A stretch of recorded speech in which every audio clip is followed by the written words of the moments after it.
My name is Tariq Al-Hassan. I am 39 years old, and I live in a penthouse in the heart of New York City, a city that never sleeps, and neither did I, until that day. I have everything a man could want: wealth, power, respect. My family comes from a long line of successful business moguls, and I followed in those footsteps without hesitation. I was born in the Middle East, but I moved here when I was young, and I've made America my home. I work as the CEO of a multinational real estate firm. My company owns some of the most luxurious properties in the world, from skyscrapers in Manhattan to sprawling estates in the Mediterranean. I've made more money than I can spend in a lifetime, and I live a life that many would envy. My days are spent in meetings, traveling, and attending the kind of social events that people only dream of. I wear the finest suits, drive the fastest cars, and dine in the most exclusive restaurants. My circle consists of billionaires, celebrities, and political figures. There's no shortage of people who want to be around me, to bask in my success, and to ask for my influence. But none of that ever felt enough. You see, there was always something more, something deeper, something that kept me up at night, even though I had everything in the world to make me comfortable. That something was a nagging emptiness I couldn't shake off. It was a feeling I tried to drown with more work, more luxury, more power. But no matter how much I achieved, it was always there, lurking at the edge of my mind. I come from a strong Islamic background. My father taught me that Islam is the only truth. I've always believed in the oneness of Allah, in the teachings of the Prophet Muhammad, peace be upon him, and I've lived by those beliefs. I said Jesus was nothing more than a prophet, a great one, certainly, but just a man who walked the earth to guide humanity, no different from other prophets. He was not the Son of God, as some Christians claim. My faith was firm, unshakable, yet even with my devotion, something about my life was missing. It's not that I didn't believe in Allah. I prayed 5 times a day, gave my zakat, and fasted during Ramadan. But still, I felt disconnected, like I was living a double life. On one hand, I was a devout Muslim, upholding my faith. On the other, I was a businessman who didn't think twice about taking advantage of opportunities, whether it was exploiting the stock market or closing a deal that hurt the little guy. At the end of the day, I told myself that it was all for the greater good, for the success of my family, for the legacy I was building. But deep down, I knew something was off. I wasn't truly living in harmony with the teachings of my faith. There was a part of me that didn't believe the promises I was living for. It was on a seemingly ordinary afternoon that everything changed, when I was sitting in my office overlooking the skyline of New York City. It started with a sharp pain in my chest. I had just returned from a board meeting and the adrenaline still coursed through my veins. My secretary had just handed me a report on an upcoming development project, but as I began to skim through the pages, I suddenly felt a tightness in my chest. I thought it was just stress, but the sensation quickly escalated.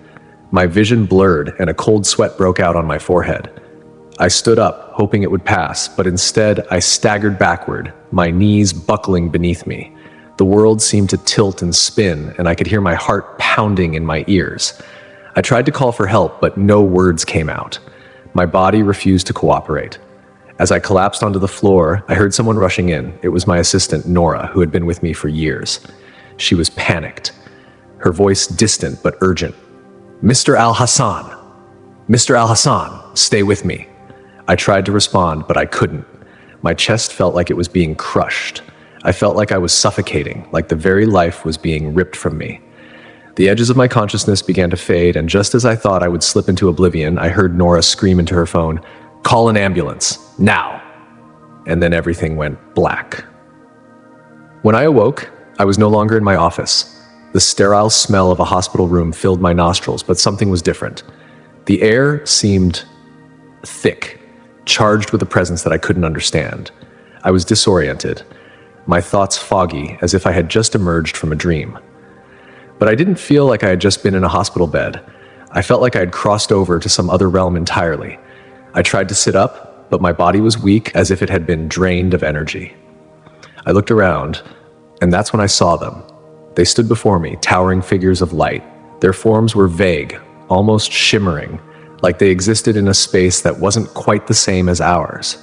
But there was no doubt in my mind that they were real. One of them spoke, But it wasn't with words, at least not the kind I was used to. It was a voice that reverberated through every part of my being, a sound that was more like an echo of something ancient. "Tariq Al-Hassan," the voice said. "You are at the crossroads of your existence. Your life, your choices, your path, they all have consequences. You have been given wealth and power, but that is not the true measure of your worth."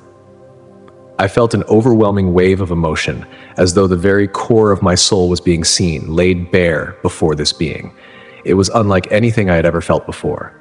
And then, just as suddenly, the figure stepped aside. I saw him, a man standing in front of me, bathed in light but unmistakably human. It was him, Isa, as we call him in Islam, or Jesus, as the Christians know him. At first, I didn't understand. I had always believed Isa was just a prophet, a servant of Allah, nothing more. But as I gazed at him, I felt something stir deep within me. His presence was magnetic, soothing, but at the same time so overwhelmingly powerful that it almost brought me to my knees. He looked at me with eyes full of compassion, and for the first time in my life, I felt truly seen. "You have lived your life in pursuit of worldly success," Isa said, his voice gentle yet firm. "But you are lost. You have forgotten the true purpose of your life. You are not defined by your wealth or your status. You are defined by your heart and your connection to the Creator." I was speechless, my mind racing. Was this a dream, a hallucination, or was this truly happening? But the words, his words, pierced me, like a blade to my very soul. They cut through the lies I had told myself for years, the justifications I had used to rationalize my actions, the excuses I made for the emptiness I felt. Isa continued, "You have ignored the calls of your heart, the whispers of truth that have been with you all along. Your faith, Tariq, your understanding of the divine is incomplete. It is not enough to merely believe in Allah. You must know Him, truly know Him. You must seek His guidance, live in His light." The room seemed to pulse with energy as I absorbed his words, and in that moment, something shifted inside me. I realized that the life I had been living was not the life I was meant for. The emptiness I had felt wasn't a flaw in my soul. It was the absence of the truth, the absence of real connection with the divine. I had been chasing the wrong things. As I sat there in awe, Isa raised his hand, and the light around him intensified. The room seemed to open up, revealing a vast expanse, an endless horizon stretching before me. I saw flashes, visions, images of people suffering, of souls in torment, of beauty and peace beyond measure. And then, just as suddenly as it had all started, the light dimmed. The figures disappeared. The world around me shifted, and I was once again in the sterile room of the hospital. But something was different. When I woke up again, the hospital room was quiet. The machines around me beeped rhythmically, and I could hear distant voices in the hallway, but the overwhelming presence I had felt just moments before of Isa and those divine beings was gone. It was as though I had just awakened from the most vivid dream, but the weight of it was still heavy in my chest, as real as the oxygen filling my lungs. My first instinct was to dismiss the experience. After all, I had just survived a medical emergency, a heart attack, they later told me. The doctors had worked quickly to stabilize me, and I was lucky to be alive. Maybe the vision, the encounter, was just a product of my near-death state, a dream conjured by my brain as I teetered between life and death. I wanted to believe that, wanted to cling to the comfort of my old life, the life where everything made sense, wealth, status, and the certainty of my beliefs. But deep down, I knew the truth. That encounter had not been a dream. It had been a message. The problem was, I didn't know how to process it. I didn't know how to reconcile what I had always believed with what I had experienced. Is, the man I had always seen as just a prophet, had spoken to me with an authority I couldn't ignore. And what he had said about my life, about how I had been living it, was like a mirror being held up to my soul. I sat there in the sterile room, staring at the white walls, trying to make sense of it all. My mind raced as I thought about the moments before my heart had failed me. The pain in my chest, the crushing sensation, the cold sweat, everything had felt so final, so absolute. But then there had been Isa, and his words had pierced the veil of my self-deception. He had told me I was lost. He had shown me that my life, for all its luxury and success, had been hollow. I had been chasing the wrong things, living for the wrong reasons. The truth he had revealed to me was as clear as the light that had surrounded him. I was a man in a spiritual desert, searching for water in all the wrong places. I had to understand. I had to know what this encounter meant for me. The doctors came in soon after, and their bright smiles and concerned questions were a sharp contrast to the weight of the experience I had just had. They explained that I had suffered a massive heart attack and that I was lucky to be alive. But their words fell on deaf ears. I nodded, I smiled, I thanked them, but inside I was somewhere else. Somewhere beyond the walls of the hospital, somewhere beyond the city. Later that day, after being discharged, I sat alone in my penthouse apartment, staring out at the skyline of New York City.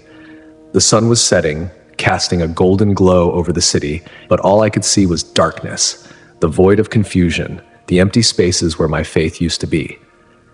My life had been built on a foundation of ambition and material success, but now I realized that foundation was crumbling.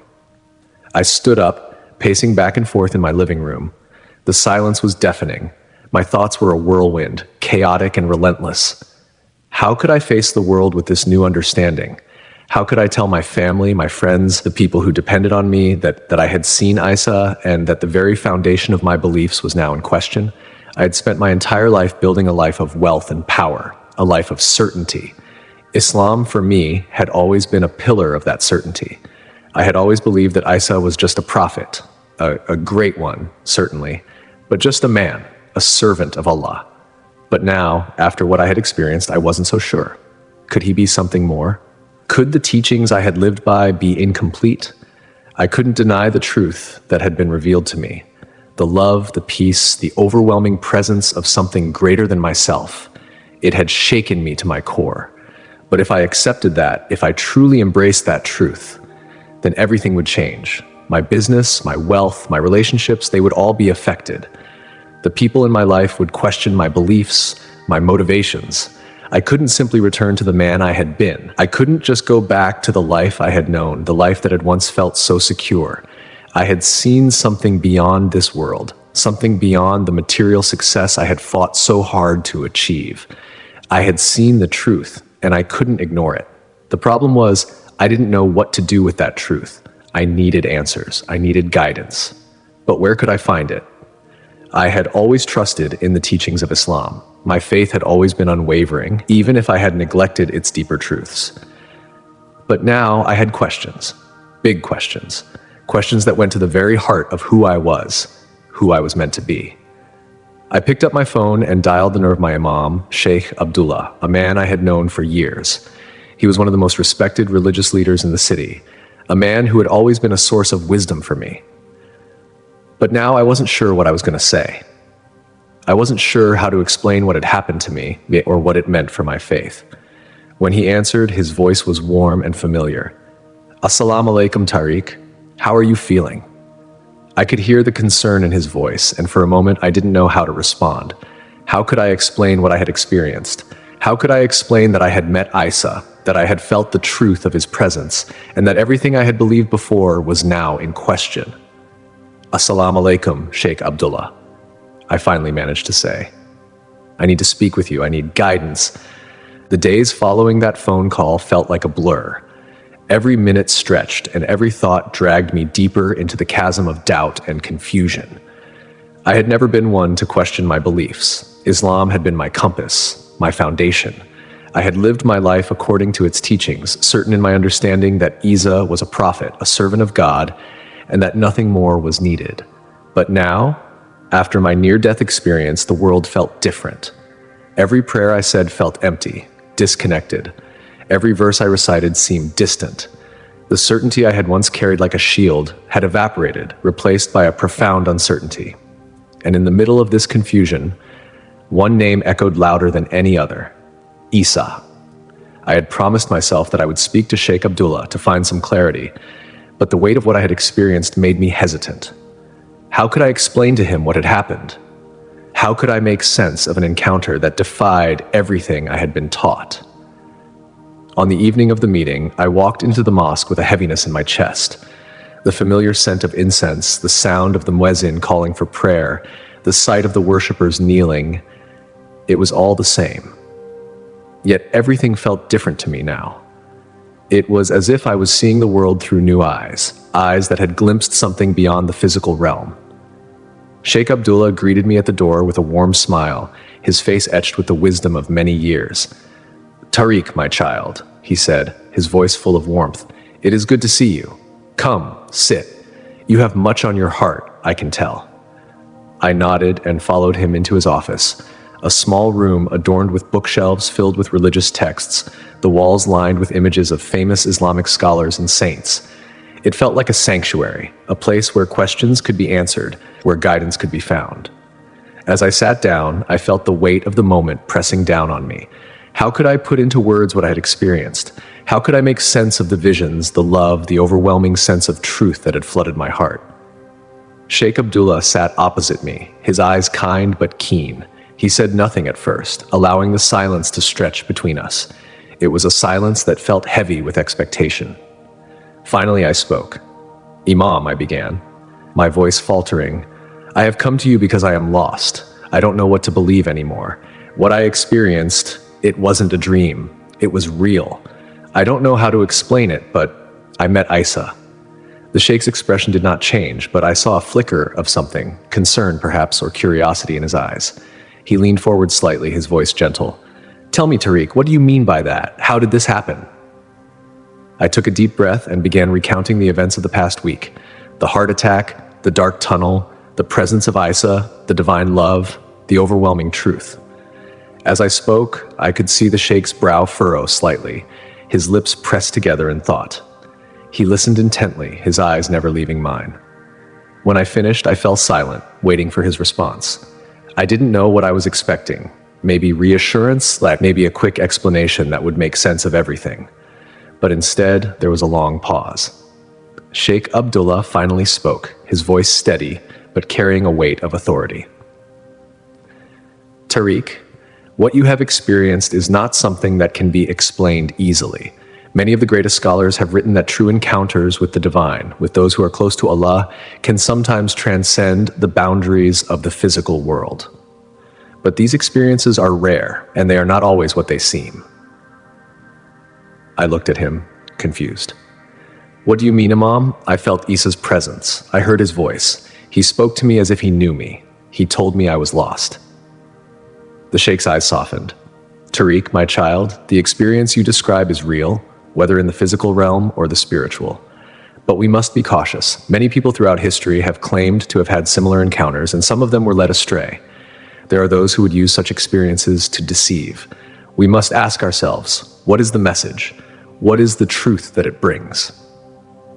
I felt a pang in my chest. I had never considered that my experience could be deceptive, but deep down, I knew that it wasn't. The love I had felt, the divine love that had poured over me in that moment, was beyond anything I had ever known. It was a truth that I could not deny, no matter how hard I tried. "The message," I said quietly, "was that I've been living a lie, that I've been pursuing the wrong things. My wealth, my status, my success. It doesn't matter. Isa said I am lost, that I've built my life on a foundation that isn't real, and that there is more to this life than what I can see, more than I've been taught." The Sheikh's eyes narrowed, and for a moment I thought he might challenge me, rebuke me for even entertaining such thoughts. But instead, he sat back in his chair, deep in thought. "Tariq," he said slowly, "you are not the first to face such a crisis of faith. It is natural for someone who has experienced a glimpse of the divine to question everything they have known. But you must remember, Islam teaches us that Isa, Jesus, is a prophet, a servant of Allah, a bringer of guidance. He is not the Son of God, as some believe, but a messenger. We do not worship him. We worship Allah alone." I nodded, absorbing his words. I knew this. I had always known this. But there was something in my heart, something deeper than my intellect, that could not reconcile the encounter with the teachings I had always accepted. "I know what you are saying, Imam. I have always believed that. But in that moment with Isa, I felt something that transcended my understanding. I can't explain it. I just know that what I felt was the truth." The Sheikh sighed, his gaze softening. "Tariq, faith is a journey. It is a path that sometimes leads us into the unknown. But it is also a path that requires us to anchor ourselves in the teachings of the Quran, the Hadith, and the words of the scholars. What you experienced was a powerful moment, but it must be examined in light of the truth Allah has already revealed to us. I sat in silence, the weight of his words settling over me. Part of me wanted to reject them, to continue down the path that my experience had set before me. But another part of me knew he was right. I couldn't simply abandon my faith, my identity, for the sake of a fleeting encounter, no matter how profound it had been. "Imam," I said, my voice trembling, "what am I supposed to do now? How do I move forward with this? How do I reconcile what I've seen with what I've been taught?" The sheikh placed his hands on his knees, his expression one of deep understanding. "Tariq, the journey you are on is not easy. You will face doubts, confusion, and even opposition. But remember this, Allah is with those who seek truth with sincerity. Follow your heart, but anchor it in the Quran and the Sunnah. Only then will you find peace." I nodded slowly, feeling both comforted and challenged by his words. The path ahead would be difficult, but I knew it was the only path that would lead me to the truth. It was time for me to leave behind the illusions of my old life and walk a new path, one that would lead me towards something greater, something eternal. The days that followed my conversation with Sheikh Abdullah were a blur of internal conflict and spiritual turmoil. I found myself torn between two worlds, the world I had always known, the life of wealth, status, and success, and the deeper truths I had glimpsed during my near-death experience. The Sheikh had spoken wisdom, but the pull of what I had felt, what I had witnessed, was undeniable. I woke each morning in my luxurious penthouse in downtown Los Angeles, the city sprawling out beneath me like a symbol of everything I had built. My life was one of comfort. I owned cars worth more than most people's homes, had a private jet, and dined in the finest restaurants. My family was respected in the community, my name synonymous with success. I was a man who had everything, except, it seemed, peace. Every day I would go through the motions of my life, the meetings, the deals, the endless calls and emails. Yet something inside me felt hollow. I could no longer ignore the gnawing feeling that I was living a life based on a foundation that no longer felt secure. The vision I had had, the vision of Isa, kept haunting me. His words echoed in my mind, especially the message he had given me: "You are lost, Tariq. You are following the wrong path." I tried to push the thoughts aside. I told myself it was just the shock of the experience, a temporary lapse in my usually clear mind. But deep down, I knew it wasn't just a fleeting moment. Something had shifted. Something had awakened inside of me, and I couldn't pretend it didn't matter. The conflict between what I had believed and what I had felt grew more intense each day. I would pray in the mornings, as I always had, reciting the words of the Quran, but my heart wasn't in it. The words felt distant, as though I were reciting them mechanically. I tried to focus, to remember the lessons of my faith, but the image of Isa would always appear in my mind, not as a distant figure, but as someone real, someone I had encountered in a way I couldn't explain. I found myself visiting the mosque more frequently, hoping to find some solace, some clarity, but each time I sat in the pew, I felt disconnected, as though I were a stranger in a place that had once felt like home. I wasn't the same person anymore, and I didn't know how to return to the life I had built. One evening, as I walked the quiet streets of Los Angeles after another long day, I found myself drawn to the beach. I had always loved the ocean, the way it stretched out endlessly into the horizon, a reminder of the vastness of the world and the mysteries beyond.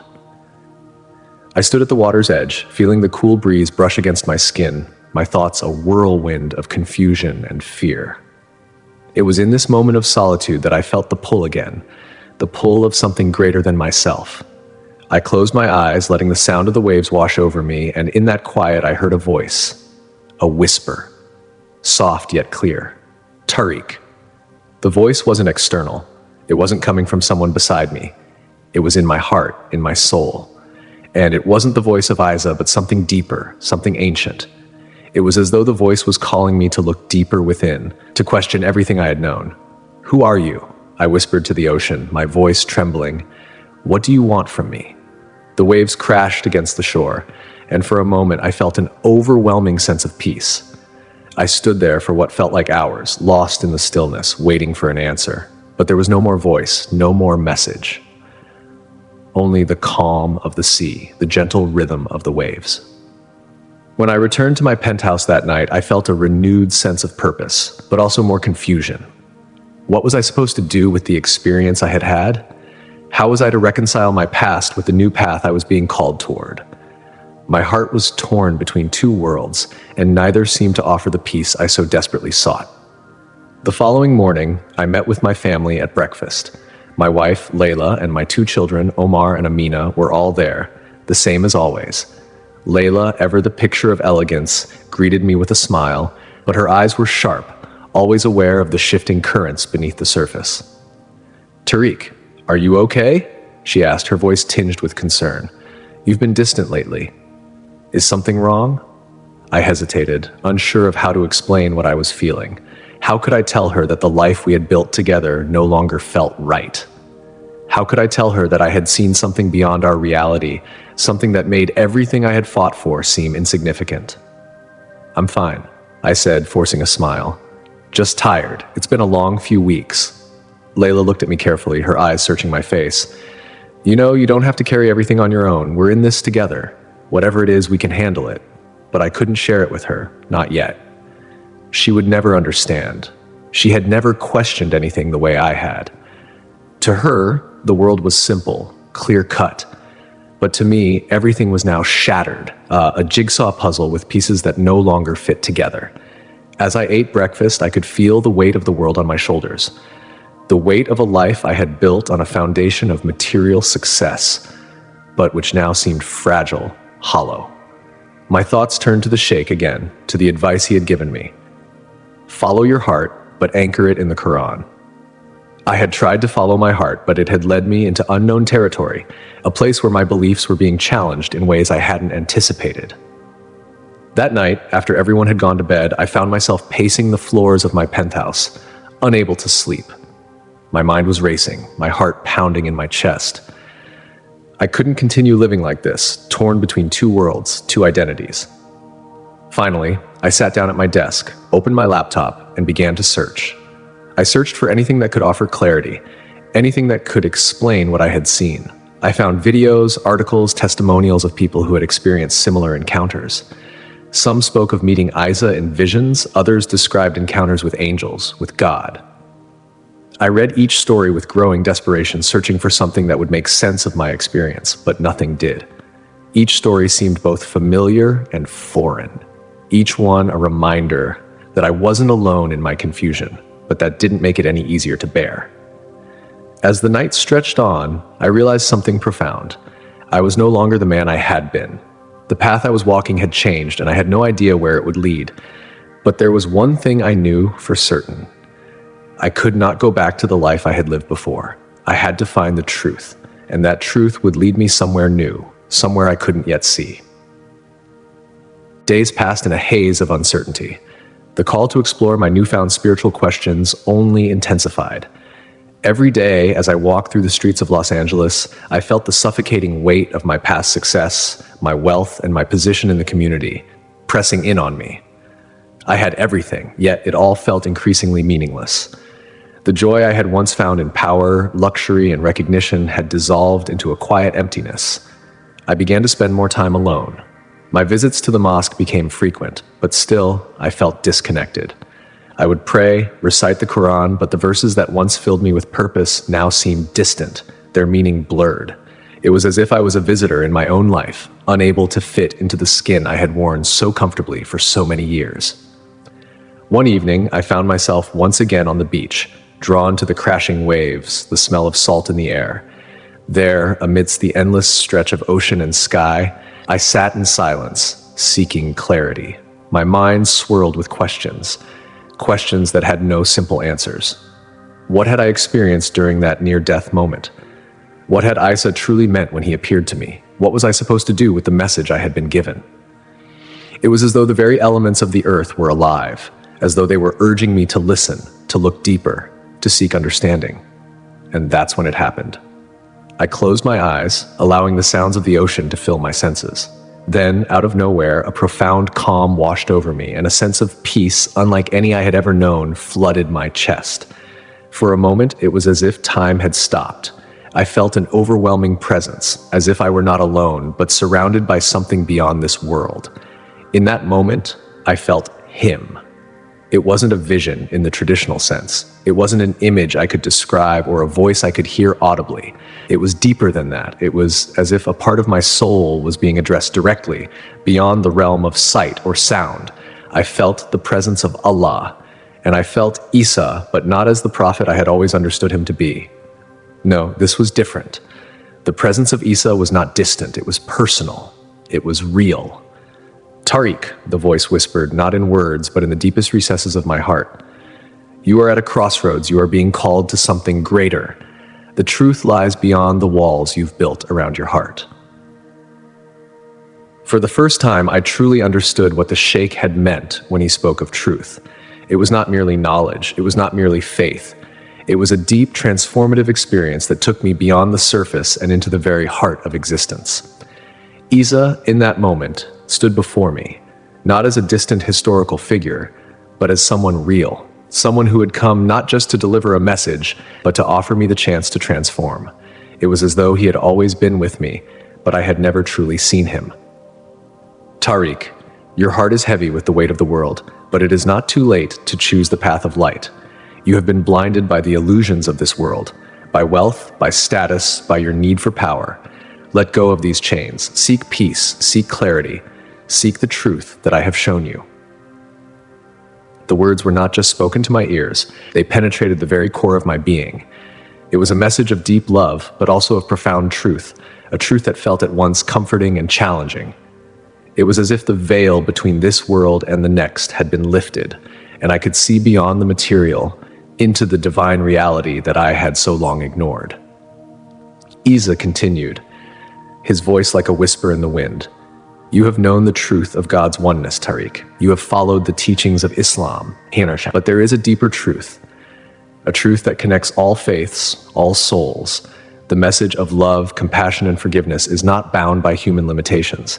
It transcends time, transcends cultures. It is the truth of the heart. And then, as quickly as the moment had arrived, it shifted. The presence of Isa and Allah was still there, but the clarity I had felt began to dissipate. The world returned to its normal rhythm. The sound of the waves, the cool air against my skin, the scent of salt. I opened my eyes, but I was no longer the man I had been. I stood up slowly, feeling the earth beneath my feet in a way I had never felt before.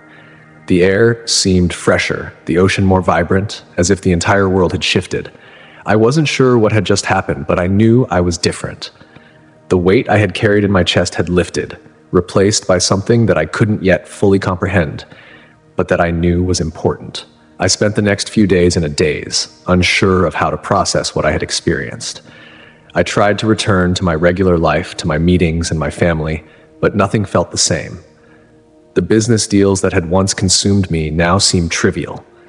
The dinners with high-profile clients felt hollow. My thoughts always returned to the encounter on the beach, to the presence of Isa and Allah, and to the message I had received. But there was a deeper challenge waiting for me. As much as I wanted to embrace this new truth, I knew there would be consequences. My family, my community, my friends, no one would understand. I was stepping into unknown territory, a realm where my beliefs would be challenged, where my very identity would be questioned. I confided in Layla one evening, choosing her as the first to hear my story. We sat in the living room of our penthouse, the city lights casting long shadows across the room. I tried to find the words to explain what had happened, but I struggled. How could I explain the unexplainable? How could I describe the overwhelming presence I had felt, the message I had received when even I didn't fully understand it?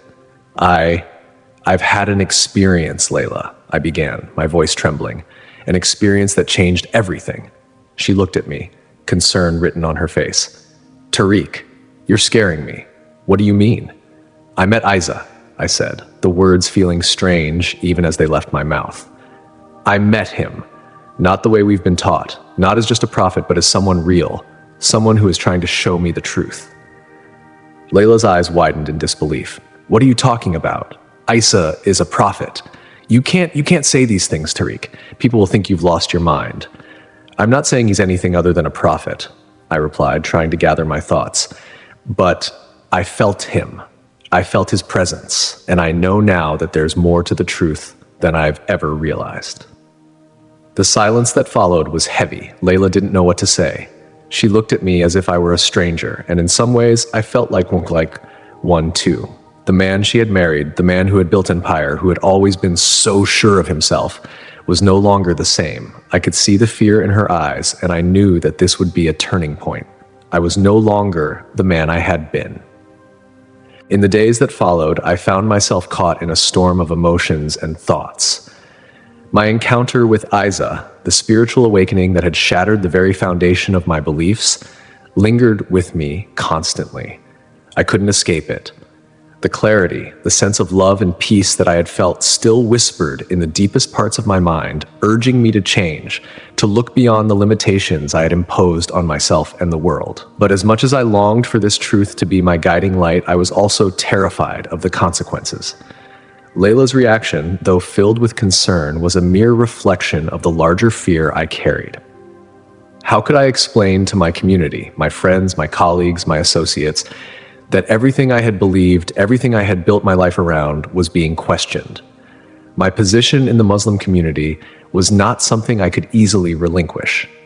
I had been a model of success, a man who represented the ultimate fusion of faith and material achievement. What would people think if I, Tariq Al-Farouk, the man who had everything, started to question the very beliefs I had once defended so passionately? I tried to talk to the sheikh, the wise elder who had been a guiding figure in my life.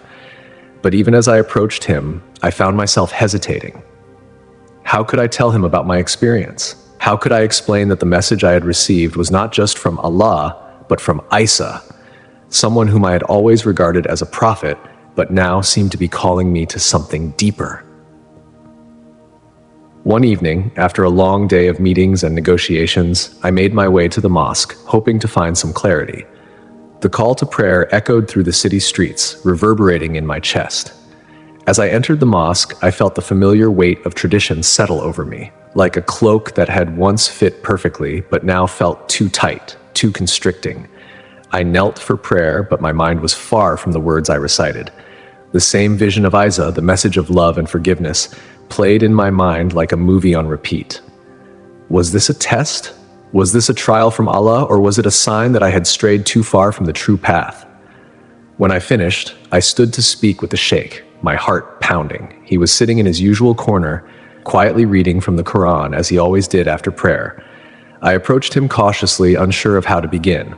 "Sheikh," I said softly, trying to steady my voice, "I need to speak with you about something that has shaken me to my core."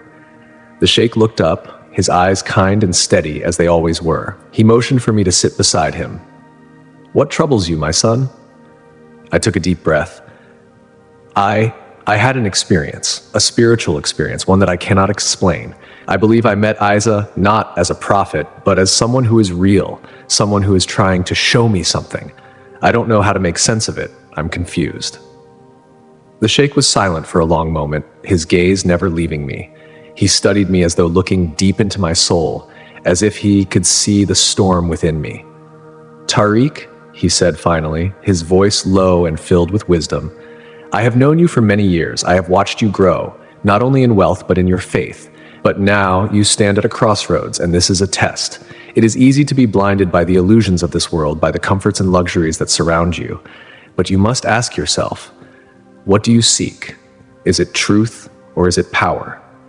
I opened my mouth to speak, but he raised his hand, signaling for silence. "Isa is indeed a prophet," the sheikh continued. "He is not the son of God, as others may claim, but a servant of Allah. But you must not allow yourself to be swayed by the voices of confusion. Our faith, Islam, is the only truth. There is no need to seek outside of it for answers. Allah's message is clear. Do not stray from the path." The sheikh's words, though wise, felt cold and distant. I could hear the certainty in his voice, the confidence in his faith, but the experience I had felt, was it not real? Was I merely imagining things? I wanted to believe the sheikh, to find comfort in his words, but something inside me rebelled. I left the mosque that evening feeling no closer to an answer. The sheikh's reassurance, though comforting, was not enough to erase the transformation that had taken place within me. The presence of Isa, the message of love, and the overwhelming sense of truth that I had felt in that moment could not be ignored. They haunted me, no matter how hard I tried to push them aside. In the days that followed, I withdrew further from my old life. I distanced myself from the people who once admired me, from the business deals that had once consumed me, from the lavish parties and gatherings that had defined my existence. I no longer found joy in the things that once seemed so important. I had been shown a new path, a path that led towards something deeper, something more meaningful, but I had no idea how to walk it. I tried to speak with my family again, but they were growing concerned. Layla was becoming more distant, her patience wearing thin. She didn't understand what I was going through. My children noticed my absence at the dinner table, the times I spent lost in thought, my once vibrant presence now replaced by a somber, distant demeanor. I knew I had to make a decision. I had to choose whether to follow the path of comfort and certainty that had always been mine, or to embrace the unknown, to follow the truth that had been revealed to me, no matter the consequences. The choice was not easy. The world I had built was a gilded cage, one I had forged with my own hands. But every time I thought about returning to it, the memory of Isa, the overwhelming love and peace I had felt in his presence, would rise up within me. I could no longer ignore it. I could no longer pretend that the world I had built was enough. The truth that had been revealed to me was calling me to something greater. And though I was terrified, I knew that I could not ignore it. I had to change, and the decision weighed heavily on my heart. Each moment seemed like an eternity, as if the universe itself was holding its breath, waiting for me to take the first step. My world, once so clear and defined, now seemed like an intricate web of uncertainties. Yet, deep down, I knew one thing. I could not return to the man I was before. I had tasted the truth, something far beyond the surface-level understanding I had lived with for so long. The encounter with Isa, the message of love, compassion, and forgiveness that had come with it, could not be erased from my soul. It was a truth that transcended all boundaries, a truth that stretched beyond religion, beyond race, beyond the world of material wealth and success that I had so carefully crafted. The next few weeks were filled with turmoil. Layla, my children, and my closest friends tried to make sense of the changes they saw in me. The company I had built, the empire of luxury and wealth, suddenly seemed like an empty shell. I no longer found fulfillment in meetings, transactions, and deals. The drive to grow richer, more successful, more admired, once the lifeblood of my existence, had withered away, replaced by a quiet longing for something deeper, something more profound. I spoke to Layla one evening as the city's skyline bathed in the warm glow of the setting sun. We sat across from each other at the dinner table, the silence between us thick with the weight of unspoken words. I could see the concern in her eyes, the confusion and fear. She had always known me as a man of certainty, of action, someone who knew what he wanted and pursued it relentlessly. "Tariq," she said gently, her voice trembling with emotion, "what is happening to you? You've become a stranger. You're not the man I married." I looked at her, my heart aching. "Layla, I'm not sure who I am anymore. I've been living in a dream, a world of illusion, and now I've seen something that can't be unseen. I don't know how to explain it, but I can't ignore it. I've been given a message, one that's calling me to change." She shook her head, tears welling in her eyes. "You've always been so sure of yourself, so sure of your faith. What happened? What is this thing that's shaking you to your core?" "I met Isa," I said quietly. "I met him, and he showed me something beyond what I ever imagined. Not just as a prophet, but as the embodiment of something far greater, something I can't explain. I can't deny it, Layla. I don't know what this means, but I know I can't live the way I was living anymore." The room fell silent. The weight of my words hung between us like a heavy fog. Layla didn't speak for a long time, and when she did, her voice was barely a whisper. "You're telling me that everything we've believed, everything we've worked for, it doesn't matter anymore?" "I don't know, Layla," I replied, my voice breaking. "But I have to find out. I can't keep pretending. I have to search for the truth." She stood up abruptly, her chair scraping against the floor. "I don't understand. You've built everything we have. All of this. Our life, our family, our place in this community.